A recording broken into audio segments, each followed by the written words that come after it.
জয়ন্তী মঙ্গলা কালী ভদ্রকালী কপালিনী দুর্গা শিবা ক্ষমাধাত্রী সহা সদা নমস্তুতে। সুধী মাতৃভক্তগণ, আশা রাখি শ্রী শ্রী মা তারার আশীর্বাদে সবাই ভালো আছেন।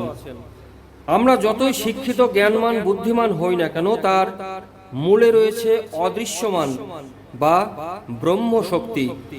পিতামাতার আশীর্বাদে বা পিতামাতার মাধ্যমে এই পৃথিবীর আলো দেখেছি। আমরা কথায় কথায় বলে থাকি মানুষের মৃত্যু আছে, কিন্তু আত্মার বিনাশ নেই।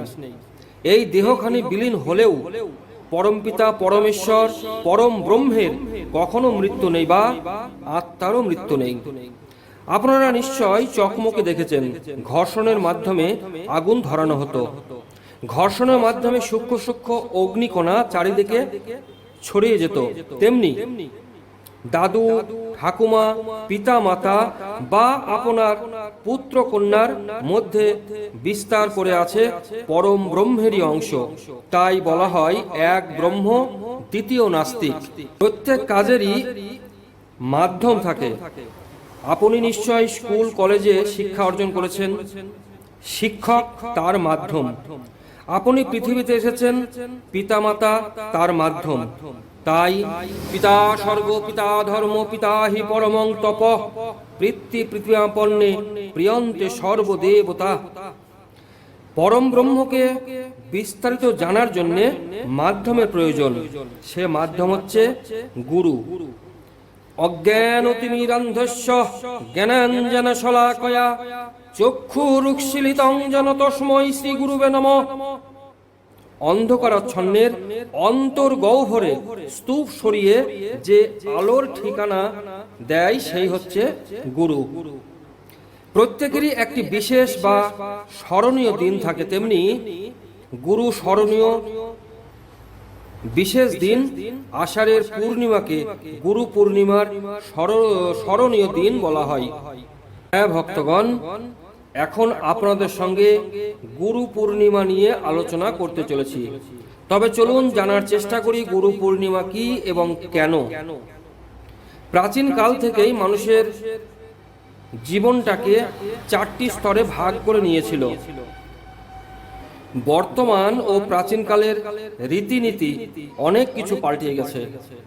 প্রাচীনকালের মানুষের জীবনকে চারটি স্তরে ভাগ করে নিয়েছিল: ব্রহ্মচর্য, গার্হস্থ, বানপ্রস্থ ও সন্ন্যাস।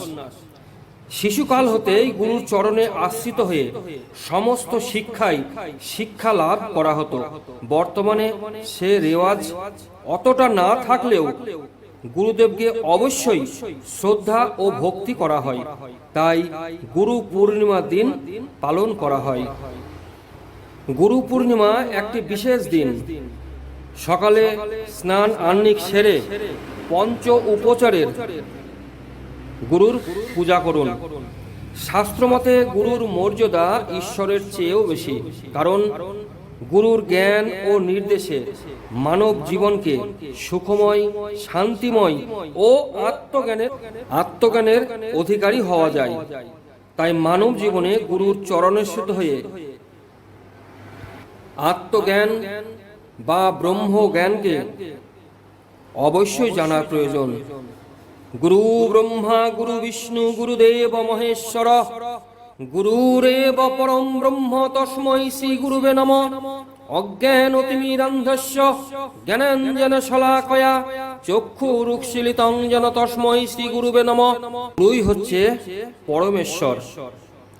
এই তিথিতে মুনি পরাশর ও মাতা সত্যবতীর ঘরে মহাভারতের রচয়িতা বেদব্যাস জন্মগ্রহণ করেন। মহর্ষি বেদব্যাসী চারটি বেদের তিনিই ব্যাখ্যা করেন। মহর্ষি বেদব্যাসী 18টি পুরাণ রচয়িতা করেন। এই চারটি বেদ বিভাজনের কৃতিত্বই এই মহর্ষিকে দেওয়া হয়। তাই তার নাম হয় বেদব্যাস। এই কারণেই গুরু পূর্ণিমাকে ব্যাস পূর্ণিমাও বলা হয়।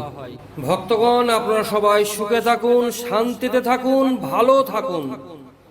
প্রেমানন্দে বাহু তুলে বলুন জয় মা তারা, জয় মা তারা।